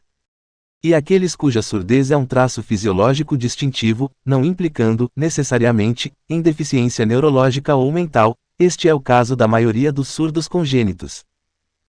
Em alguns casos, apesar do bloqueio auditivo, o seu domínio da língua oral pode se equiparar aos ouvintes, através do uso da leitura labial, o uso de aparelhos, implantes auditivos e acompanhamento fonoaudiológico. No caso de surdos que dominem apenas a língua de sinais, o fato de integrarem um grupo linguístico-cultural distinto da maioria linguística do seu país de origem, equipara-os a imigrantes estrangeiros. Porém, o fato de não disporem do meio de recepção da língua oral, pela audição, coloca-os em desvantagem em relação aos imigrantes, com respeito ao aprendizado e desenvolvimento da fluência nessa língua. Essa situação justifica a necessidade da mediação dos intérpretes em um vasto número de contextos e situações do cotidiano dessas pessoas. Ainda que faça uso da leitura labial, o surdo sinalizado pode ter dificuldades de compreender a língua oral, visto que, essa técnica o habilita, quando muito, a perceber apenas os aspectos articulatórios da fonologia da língua. Daí sua enorme necessidade da mediação do intérprete de língua de sinais. No Brasil, existem pelo menos duas situações em que a lei confere ao surdo o direito a intérprete de Libras. Nos depoimentos e julgamentos de surdos, área penal. E no processo de inclusão de educando os surdos nas classes de ensino regular, área educacional. Devido às constantes modificações e progresso neste campo, nas concepções de ensino de língua de sinais, tem-se dado ênfase ao mecanismo de aprendizado visual do surdo e à sua condição bilíngue e bicultural. Contudo, o surdo é bilíngue e bicultural no sentido de que convive diariamente com duas línguas e culturas, a língua de sinais, cultura surda, e língua oral, cultura ouvinte. Língua natural versus língua materna. A língua de sinais é o idioma natural dos surdos. Idioma natural, porque ela resulta de um paradigma de inerência, idiosincrático, que é a surdez. A língua de sinais é uma criação natural dos surdos, independentemente do lugar onde estejam radicados. Por outro lado, existe o conceito errático de que a língua de sinais é também a língua materna de qualquer surdo. Por língua materna entende-se o primeiro idioma da pessoa, absorvendo-o e usando-o na comunicação com os seus próximos.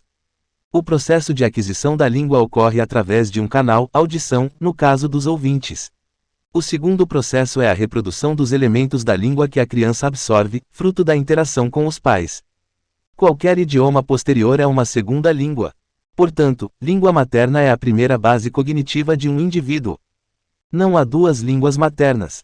A aprendizagem empírica ou científica de uma segunda língua apenas é possível quando já existe uma base cognitiva, quando já existe uma língua. Segundo Sachs, 1998, cerca de 95% das crianças surdas nascem de pais ouvintes. Normalmente, é uma língua oral com a qual a criança é abordada pelos pais. Quando se descobre que a criança, afinal, é surda, os pais nada ou quase nada podem fazer para ensinar-lhe uma língua de sinais, pois normalmente não estão preparados para tal. Neste contexto há duas opções possíveis. Comunicar-se com a criança de modo oralizado, ensinando a leitura labial ou a utilização de aparelhos e implantes auditivos. Providenciar que a criança aprenda a língua de sinais local. Muitos pais preferem optar na oralização da criança surda, de forma a que ela possa se adaptar mais facilmente à sociedade. No entanto, há bastante controvérsia em relação a esta preferência. Quando ambos os pais são surdos e utilizam a língua de sinais nas primeiras experiências de aquisição e consolidação comunicativa e desenvolvimento comunicativo da criança surda, está-se perante a língua de sinais como língua materna. Portanto, a língua de sinais não é necessariamente a língua materna do surdo. Compreendendo o mundo surdo. Por anos, muitas pessoas acham que os surdos não sabem praticamente nada, porque não ouvem nada. Há pais que superprotegem seus filhos surdos ou temem integrá-los no mundo dos ouvintes. Outros encaram a língua de sinais como primitiva, ou inferior, à língua falada.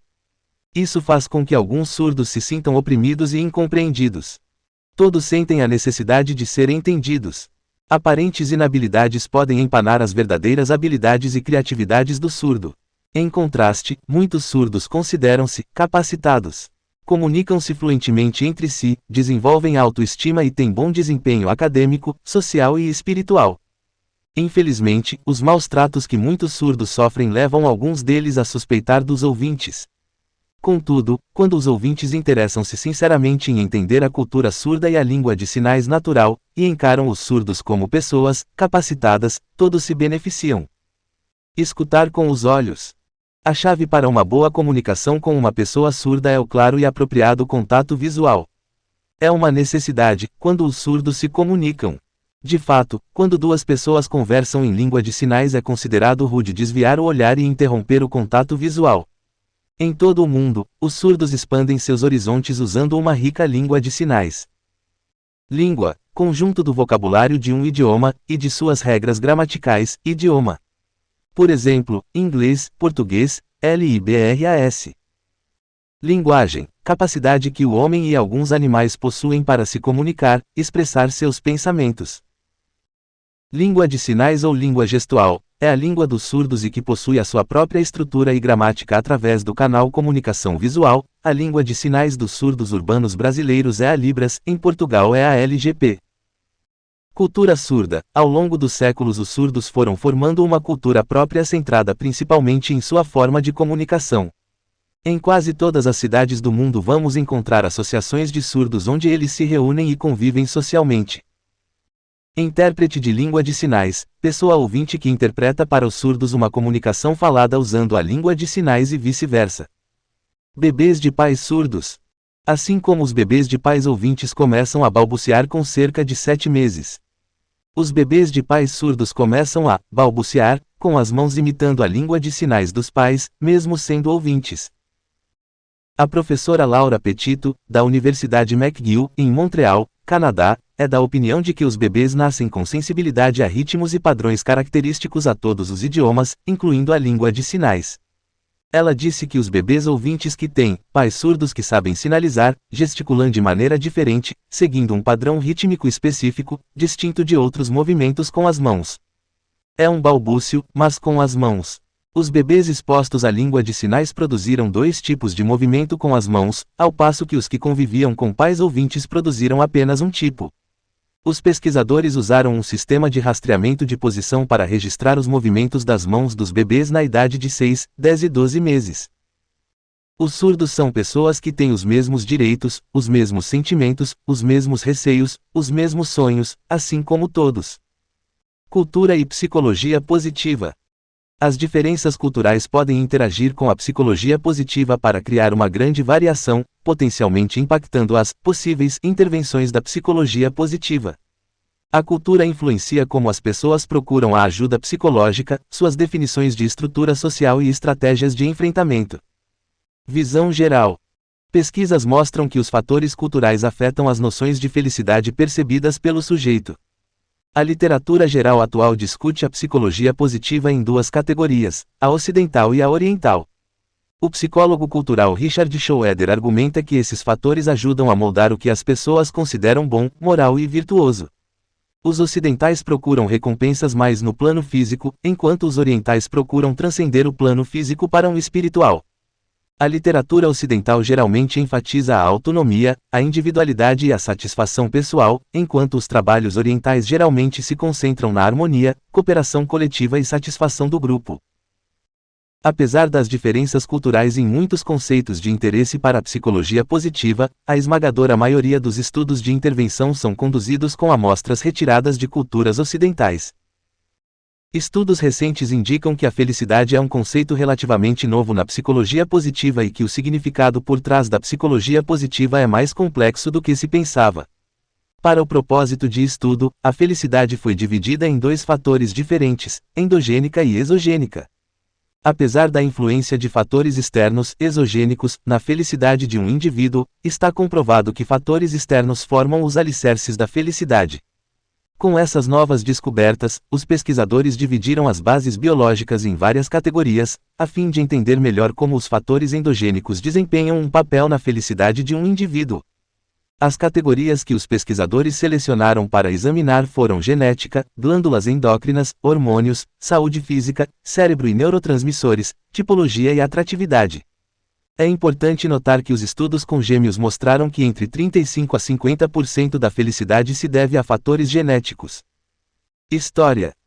No final dos anos 1800 e no início dos anos 1900, antropólogos e psicólogos usaram raça e cultura como fatores que influenciam comportamentos e atitudes positivos e negativos.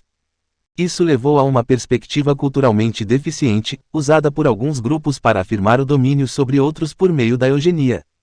Os psicólogos americanos G. Stanley Hall e Henry Goddard Hall estavam entre algumas das figuras notáveis a adotar essa visão. Em meados do século XX, o ponto de vista dominante era que a cultura não predeterminava os resultados da vida, e em vez disso, as diferenças eram consequência de fatores ambientais. A perspectiva culturalmente diferente afirma que pontos fortes únicos podem ser destacados dentro de cada cultura. David Satcher foi um dos primeiros a enfatizar as influências da cultura na saúde mental. As diferenças culturais ocorrem entre e dentro das nações. Os psicólogos sociais apoiaram a noção de que os humanos são animais sociais. Teorias principais. Os psicólogos Charles R. Snyder, Shane J. Lopes e Jennifer T. Pedrotti identificam duas grandes tradições ocidentais influentes, ateniense e judaico-cristã, e quatro grandes tradições orientais, confucionismo, China, taoísmo, China, budismo, Japão, e hinduísmo, sudeste asiático, relevante para a psicologia positiva. Filosofia ocidental. A visão ateniense, sustentada por Aristóteles e Platão, origina-se da discussão da virtude e da força humana. Ele enfatiza a importância de uma comunidade política, ou polis, e afirma que as pessoas com boas virtudes humanas se organizam em uma sociedade e são modelos de bom comportamento. A abordagem judaico-cristã discute a importância das virtudes da fé, esperança, caridade, fortaleza, justiça, temperança e sabedoria. Afirma que as leis e rituais servem para cultivar forças na sociedade. Filosofia oriental. O confucionismo enfatiza que liderança e educação são fundamentais para a moralidade. A ênfase é colocada em cuidar dos outros dentro do grupo. As virtudes são usadas para alcançar a iluminação ou a boa vida. O taoísmo retrata o conceito de o caminho, referindo-se simultaneamente à direção, movimento, método e pensamento. Tal é a energia que envolve e flui através de todos, e o caminho deve ser alcançado por meio da experiência, ao invés do ensino sozinho. O budismo se refere aos ensinamentos do iluminado, que afirmam que a vida é cheia de sofrimento causado pelo desejo e apego humanos. Existe, no entanto, um possível fim para o sofrimento por meio da transcendência e da compreensão final. As virtudes são de extrema importância e incluem amor, alegria, compaixão e compostura. O hinduísmo enfatiza a interconexão de todas as coisas. Ele defende a união harmoniosa entre todos os indivíduos, que devem se esforçar para o aperfeiçoamento final e também encorajados a serem bons para os outros. Boas ações são motivadas pelo processo de karma. Diferenças culturais no conceito de bem-estar. Joshan Lu, 2014, identifica e discute 6 grandes diferenças entre as concepções ocidentais e não ocidentais de bem-estar. Sua análise é baseada em sua pesquisa dos relatos de felicidade e funcionamento ideal fornecidos nas tradições ocidentais e não ocidentais, incluindo o hinduísmo, o budismo, o taoísmo, o confucionismo e o sufismo. Esses 6 principais domínios de diferença são os seguintes. Pontos de vista dentro da psicologia positiva. Existem diferentes abordagens no campo da psicologia positiva. Com o apoio em várias fontes, Bacon apresenta a ideia de que existem duas culturas, na psicologia positiva, ou duas maneiras diferentes de ver a construção da psicologia positiva de forças pessoais, cultura de foco e cultura de equilíbrio. Na cultura de foco, os indivíduos estão focados em desenvolver e expressar seus pontos fortes pessoais. A cultura de equilíbrio é orientada para equilibrar e trazer harmonia dentro de si mesmo e entre os outros. Bacon argumenta que os indivíduos que atribuem à cultura de foco serão diferentes em sua experiência de vida e caminho de vida do que aqueles que acreditam na cultura de equilíbrio. Bacon acredita que os pontos fortes podem ser classificados nessas duas culturas e explica em profundidade por que a criatividade é a força prototípica na cultura de foco e por que a sabedoria representa uma força ideal na cultura do equilíbrio. Em vez de vincular a cultura a um determinado grupo étnico ou cultural, Bacon e outros argumentam que existem duas culturas diferentes, ou escolas de pensamento, dentro da psicologia positiva. Essas duas culturas refletem uma nova forma de categorizar os pontos fortes. Bacon, 2005. Abordagens. Existem duas abordagens principais para a psicologia positiva transcultural. Uma perspectiva, denominada culturalmente livre, acredita que existem inúmeras qualidades humanas que são valorizadas universalmente e que a busca pela felicidade é comum em todas as culturas. Os defensores deste lado veem sua abordagem como descritiva e objetiva, alegando que seus resultados transcendem culturas e políticas particulares e abordam a universalidade. A outra abordagem vê os valores como culturalmente incorporados, o que significa que os valores culturais dos pesquisadores influenciam seu trabalho. O Manual Diagnóstico e Estatístico 5, DSM-V, adota essa visão e inclui informações ao longo do manual para aumentar a sensibilidade cultural e promover a consciência de uma perspectiva multicultural na prática clínica. Algumas das informações adicionais incluem insights sobre as diferenças culturais nos principais sintomas dos transtornos, bem como sugestões sobre como levar em consideração o contexto cultural durante o tratamento. Além disso, as tradições ocidentais criam sociedades mais individualistas, enquanto as tradições orientais fomentaram sociedades mais coletivistas. As culturas individualistas valorizam o eu acima do grupo. As culturas coletivistas valorizam o grupo acima do indivíduo. Existem diferenças distintas entre os processos de pensamento usados por ocidentais e orientais, resultando em visões de mundo diferentes. Por exemplo, na busca da felicidade, os ocidentais dão prioridade à vida, liberdade e à busca da felicidade, bem como ao pensamento direcionado a um objetivo. Os orientais, por outro lado, podem aceitar melhor sua situação e colocar mais peso no equilíbrio da vida interior. A virtude da harmonia parece ser um pilar da cultura oriental. Edward C. Chang fez uma série de estudos quantitativos para mostrar a importância de compreender a equivalência de características e construções entre grupos culturais. Por exemplo, os asiático-americanos eram mais pessimistas do que os caucasianos, mas os dois grupos não eram tão diferentes em seus níveis de otimismo. Joseph G. Ponteroto et al. Sugeriram que a capacidade de navegar por diferentes locais e se adaptar ao contexto cada vez mais diversificado do mundo é um ponto forte e importante. Disse que as pessoas em alto escalão têm personalidades multiculturais. Ele se ajusta às diferenças entre as culturas. Christopher G. Van der Zee e Jean P. Van Oudenhoven criaram o Questionário de Personalidade Multicultural, MPQ, e identificaram 5 fatores que descrevem o estilo de personalidade: empatia cultural, mente aberta, estabilidade emocional, iniciativa e flexibilidade. Isso pode se correlacionar com maior bem-estar.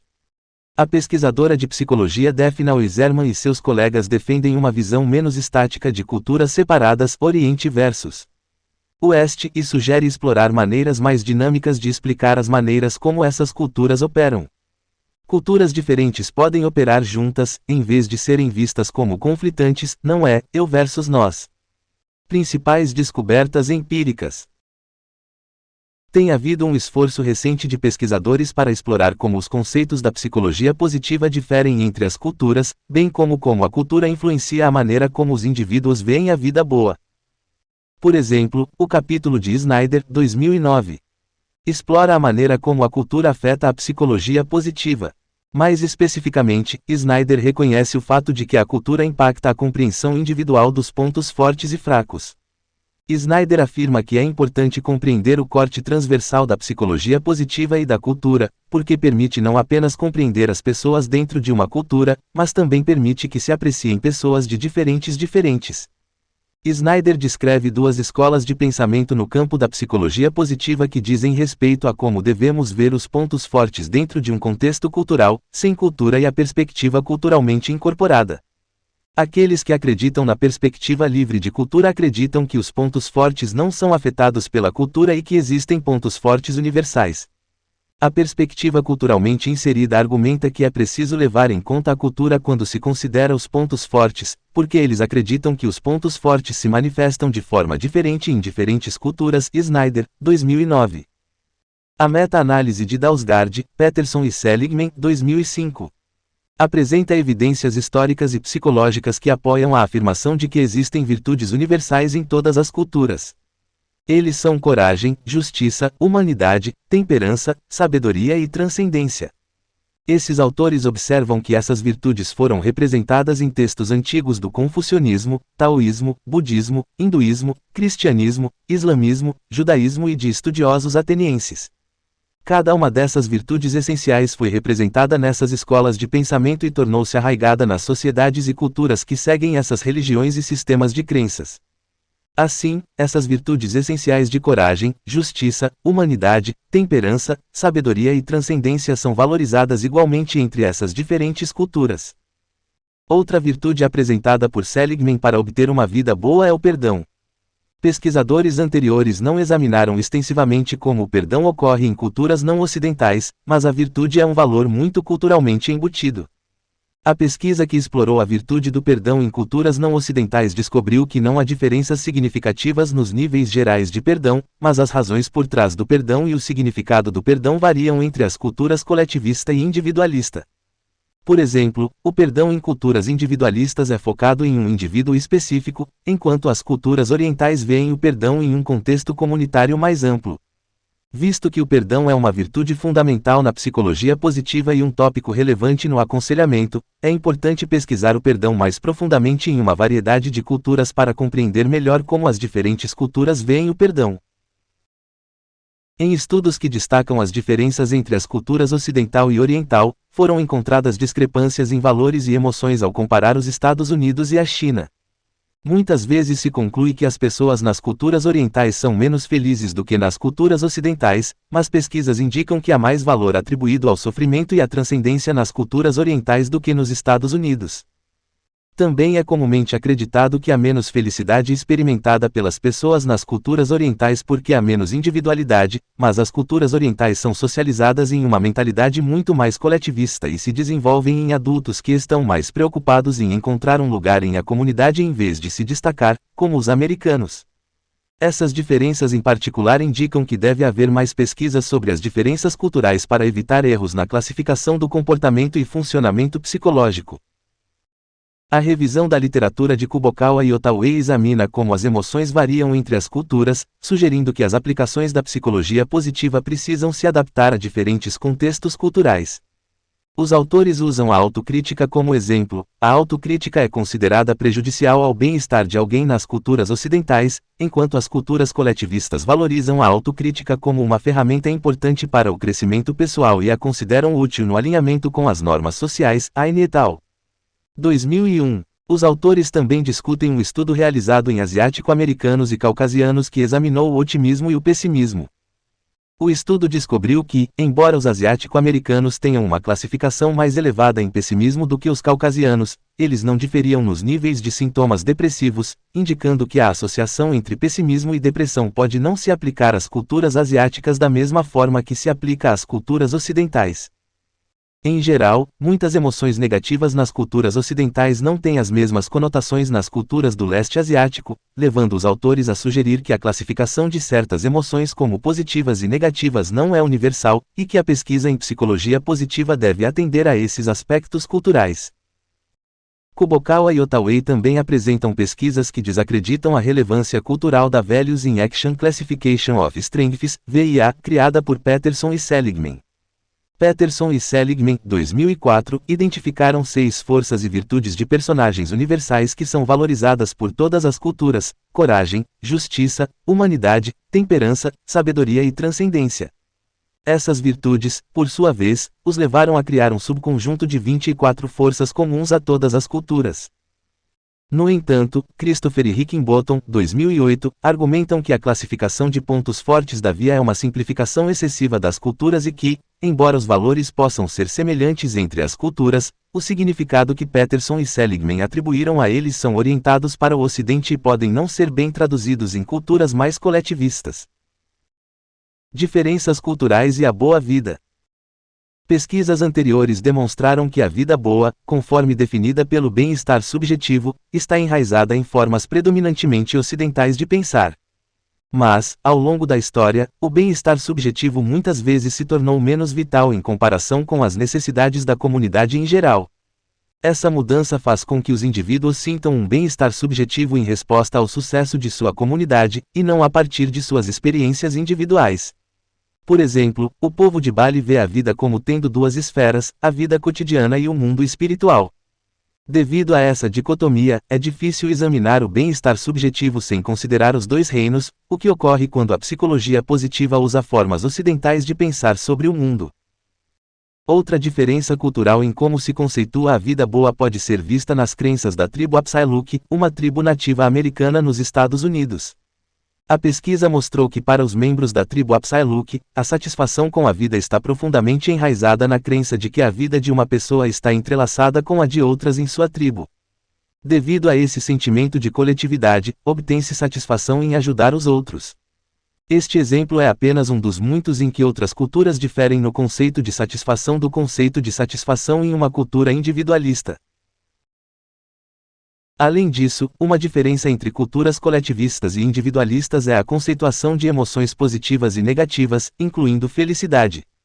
Por exemplo, pesquisas indicam que o individualismo modera a relação entre hedonismo e felicidade, de forma que o hedonismo está mais fortemente relacionado à felicidade em culturas mais individualistas, versus coletivistas. Em culturas individualistas, os indivíduos tentam evitar emoções negativas, mas nas comunidades orientais, algumas emoções negativas são vistas como uma virtude. Um exemplo disso é que as culturas coletivistas valorizam a vergonha porque a veem como uma oportunidade para se aprimorarem. Portanto, quando as conceituações ocidentais são aplicadas às culturas orientais, os pesquisadores correm o risco do imperialismo psicológico.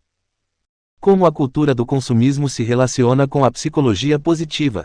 Pesquisas anteriores mostraram que a cultura do consumo e a busca por objetivos extrínsecos levam à diminuição do bem-estar, em comparação com a busca por objetivos intrínsecos que levam a um aumento do bem-estar.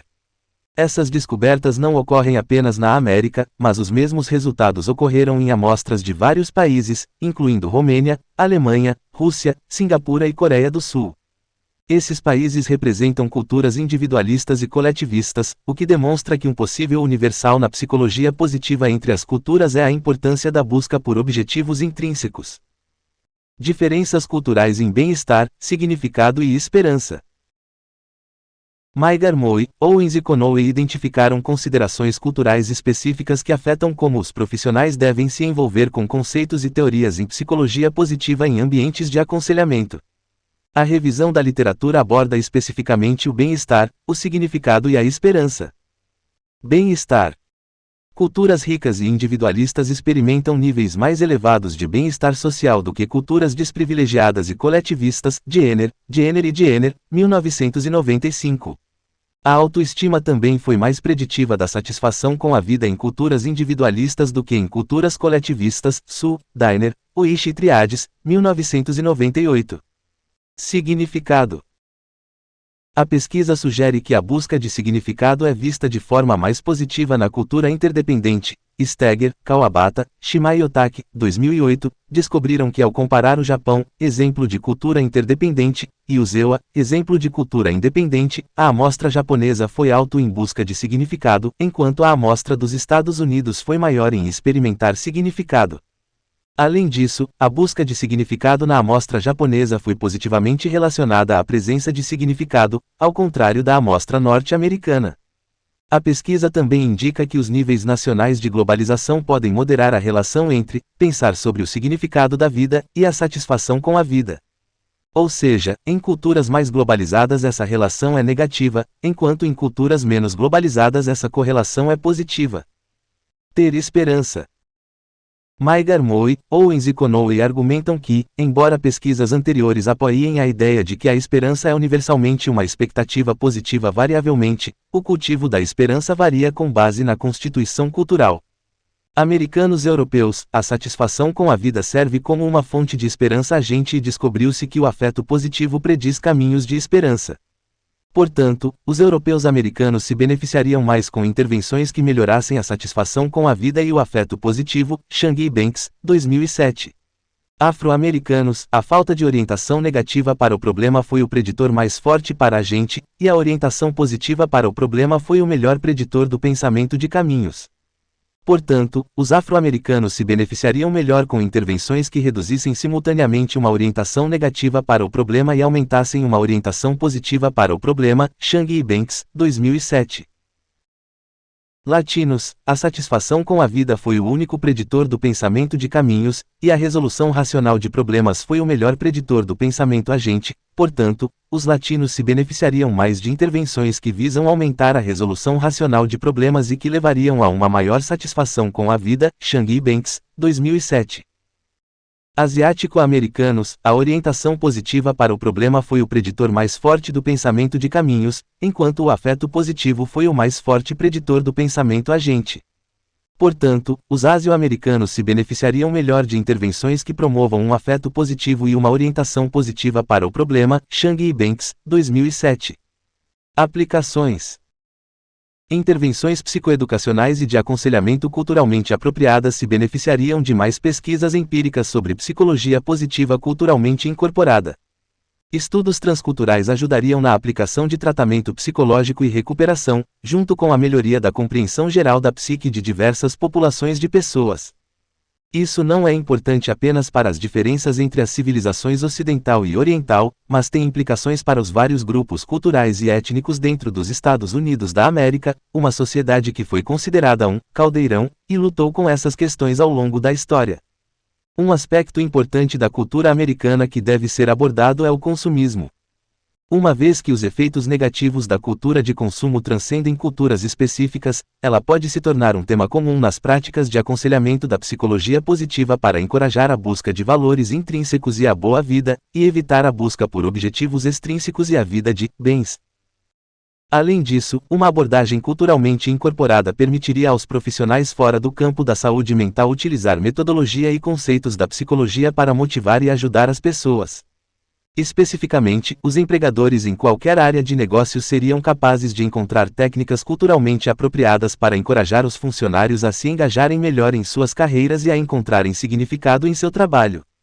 Isso pode ser aplicado com eficácia aos grupos de redes culturais que muitas empresas organizam para funcionários, como redes de mulheres e afro-americanas, que permitem que funcionários e empregadores aumentem a compreensão das perspectivas e da sensibilidade cultural no local de trabalho.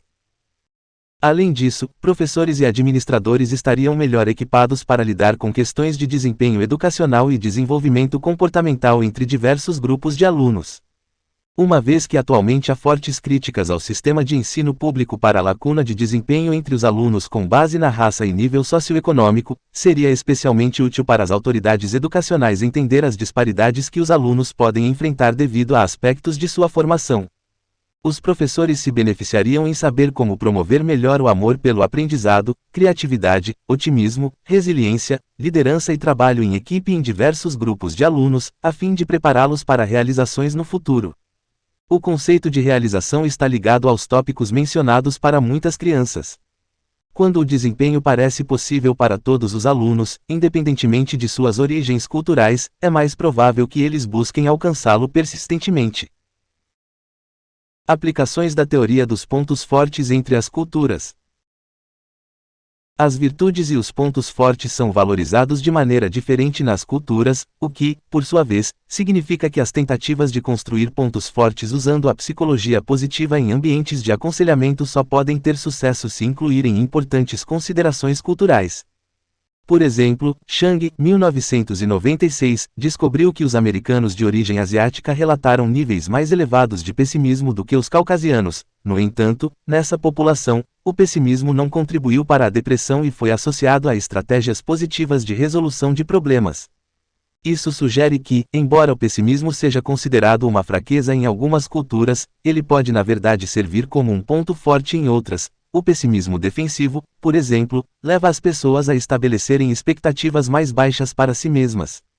Isso apoia a ideia de que as aplicações da psicologia positiva para cultivar forças precisam ser alteradas para se adequar às origens culturais dos clientes. Controvérsias. Exagero de diferenças de amostra e coorte. Diferenças individuais na maneira como as pessoas experimentam emoções positivas e negativas afetam os resultados do estudo de uma forma que torna as diferenças de amostra e coorte menos importantes do que o estresse do estudo. Mais especificamente, a concepção do self é a chave na psicologia positiva, e as diferenças transculturais na concepção do self tornam difícil generalizar os resultados. Essas diferenças individuais costumam ser responsáveis por muitas das variações entre os grupos e muitas vezes não são levadas em consideração.